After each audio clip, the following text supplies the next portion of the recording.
Welcome to my OD&D solo actual play, episode 13. Yeah, it's episode 13. The party just fought a bunch of harpies and survived, although it was a close call. And now that they are back in the jungle, they returned to Kreska with the gold that they were able to carry from the bandit camp that they found. And now they are back in the jungle looking for that lost city. So let's see what happens. I'm Tristan. This is Heroes in Homebrew. Okay, so you can see the party is represented by the crossed swords, as always. They have been in this hex before, and they're going to start their day. They're going to need, no matter which way they go, they're going to need to cross the river. But I think they might try and go north through the jungle and swamp rather than the jungle and mountains, because the jungle and swamp might be a bit easier. If they run into anything, maybe it won't be as deadly. Or they could go south. They're still going to hit the jungle and mountains, but maybe they'll explore that lizard man burial that they saw last time. Well, not last time, like several episodes ago. But first, let's roll to see if they're lost. So on I want to say 1 to 3, they're lost. You would think I would have this remembered by now. So 1 to 3, they're lost. So 4, they are not lost. So I get to pick which direction they're going to go in. I think, you know what? I think they're going to head towards that that burial, because if they can explore just a bit of it and maybe get some gold and take it back to Kreska, it might give them a chance to level up again. I mean, metagaming, they would level up. Obviously, they wouldn't know they would level up, but at least they're bringing it back to Kreska, and they're kind of accumulating wealth before they all die in the jungle. So let's go. Oops. There we go. Let's go to here. They're only able to move the one hex because it's not even just one type of terrain, it's multiple types of terrain they're going through, plus they're crossing the river. Let's find out if anything happens in the river. I'm going to roll my oracle dice. White is yes, black is no. Was it an easy river crossing? No. Oh, great. All right. Did anyone, how am I going to phrase this? Did we lose anyone? Did anyone get pulled away and drowned? Yes. Oh, great. All right, now the next question is going to be, was it one of the hirelings? We'll say, was it a party member? Was it a main party member and not one of the hirelings? So was it a party member who got pulled away in either by a creature or pulled away by the tide? Oh. Well, that's not... I'm going to re-roll that because I don't know how to interpret that. Yes, it was a party member who got pulled away. So we have 6 party members here. We're going to do 1, 2, 3, 4, 5, 6. And we're going to see... We're going to see who got pulled away. Maybe they'll survive. 6. So Judy the Knife, the fighter magic user elf, which is kind of not great because he's the only remaining magic user. Both elves so far have gotten it, but I'm going to do something. I'm going to do something a little different. I'm going to ask the Oracle, if he got pulled away from the party, did he survive? Because maybe this is going to lead to an adventure of Judy on his own in the jungle, trying to make his way back to the party. Did Judy survive being pulled away by the river? Yes. Not a resounding yes, so maybe he's hurt or a bit unconscious, but he did survive. But for now, he's split away from the party. and maybe we'll do like a one shot or a couple of episodes of him trying to survive and make his way back to the party. So for now, we are down to 5 characters. Okay, the party is dwindling, but I think even with 5, maybe they can hit a couple of rooms in this burial. Yeah, it's the end of the day. Are they able to find the burial again? Because even if they marked it, maybe it was not too accurate. Are they able to find it again? Tie. Let's re-roll that. They know they're in the right hex. Actually, you know what? So I'm going to add a positive dice. I'm going to say it's likely that they found it. Not a resounding yes, but yeah, I'm going to accept that as they're able to find it. Alright, so they're going to camp out for the night because that was their day of travel, and then they'll head in tomorrow. We're going to roll a d6 on a 5 to 6, I believe. It is, might be 4 to 6. 6. It's definitely, they definitely have an encounter. Yeah, so 4 to 6. They definitely have an encounter, so let's go to, let's pull out a white box. We're going to roll on the jungle encounter table. Swamp, jungle, d10. Hopefully this is something that kills the rest of the party. 2. Monster. Swamp, jungle, d6. Oh, please don't be harpies again. Actually, none of these things are good. None of these are going to be good for them.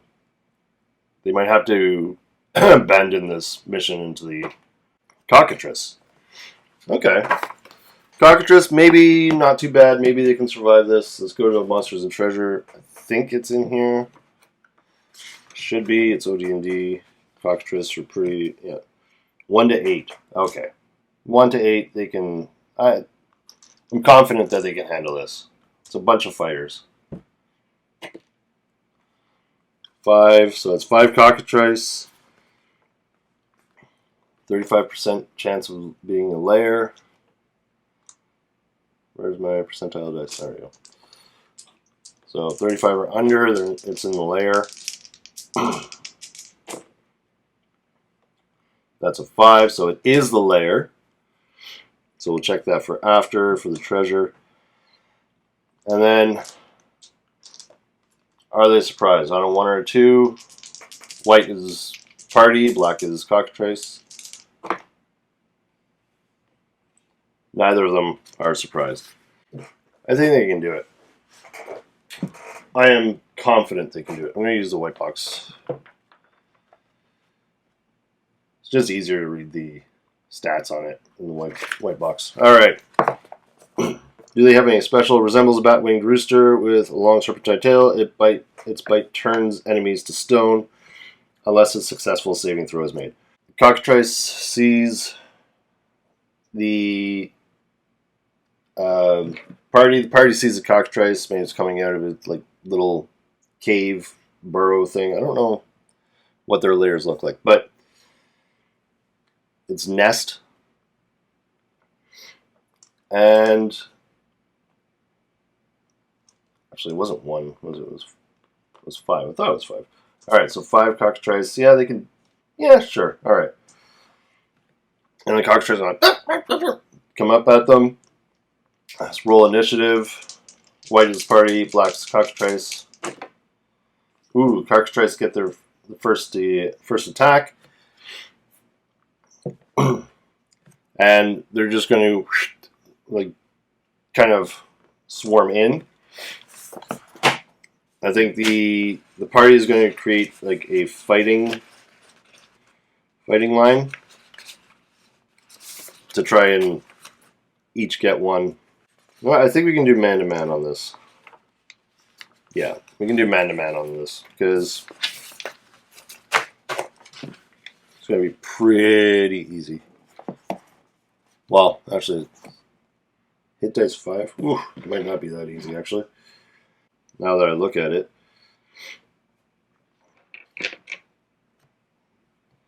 Alright, I'm going to have to roll the stats for the cockatrice. Okay, so upon closer inspection, it would appear that the cockatrice are much stronger than the party. Even if the party is level 2 now,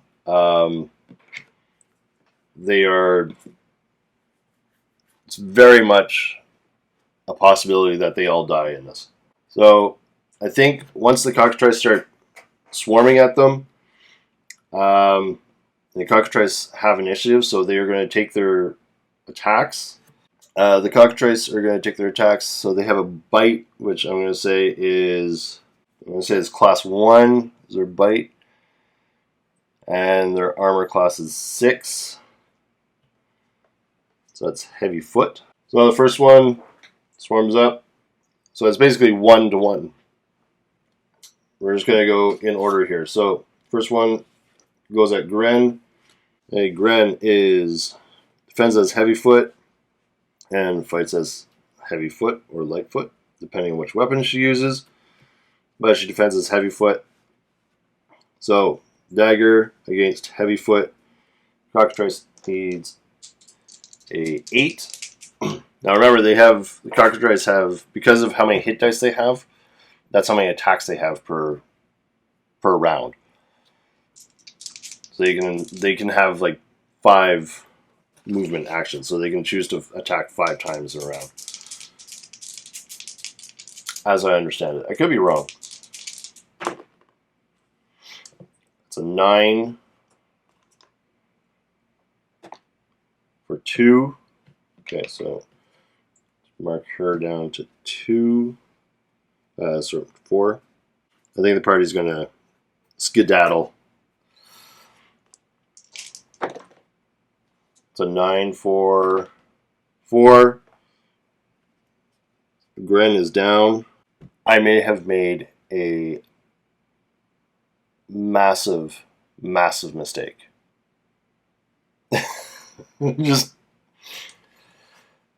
But this is what happens. Party's like, they're just turkeys. I didn't even bother me with the saving throw. Next one's going at Sven. Sven fights as Armored Foot. So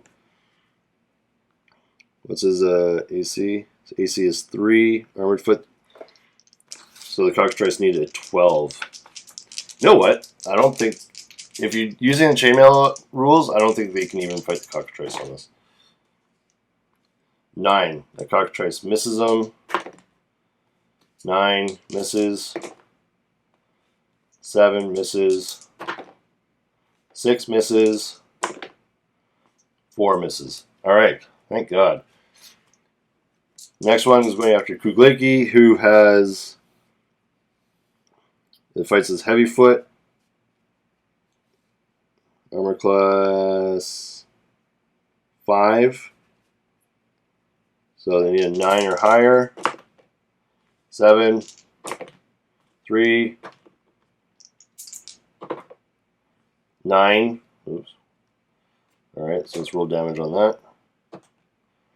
4, 6. He needs to make a saving throw.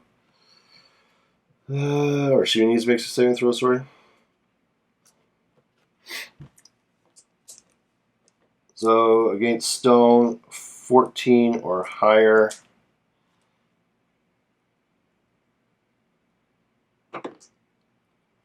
$20. Well, it actually might be 3d6. Whatever. I rolled a d20. I'm not changing it now.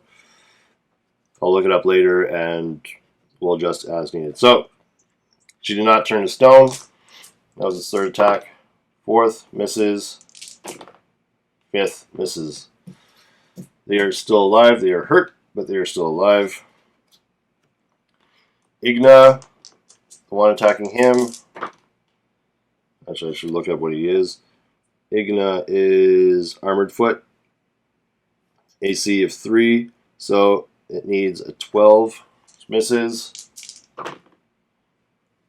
Just misses. Misses. Misses. And misses. Thank God. Yeah, we'll roll for Stu and I. Okay, so Stu Annoy is AC 5. Actually, he's AC 4 now. Oh, because he has chainmail -1, that's why. It's AC 4. So they need to roll a 10 or higher to get him. 5, 5, 9, 9, 9. Oh! All right, so these cockatrices make their attacks. They see Grenamoyne go down, and the party is, we don't want no part of this. They are going to run. They're going to try and get away from the cockatrice. Now, because they're already engaged, they are going to use their movement to break away. So the party runs, and they're going to have to try and evade because they realized right away, okay, we are outmatched. These things are not as easy to deal with as we thought. It's over 60% of the total because it's 5 cockatrices. There are 4 to 9 of them, so they need a 70 to that's for evasion, though. I'm going to say that even if they evade and manage to get away, the cockatrices are going to go after them. What's the movement of the cockatrice? Movement is 6 or 18 when flying, so the cockatrice can actually fly after them.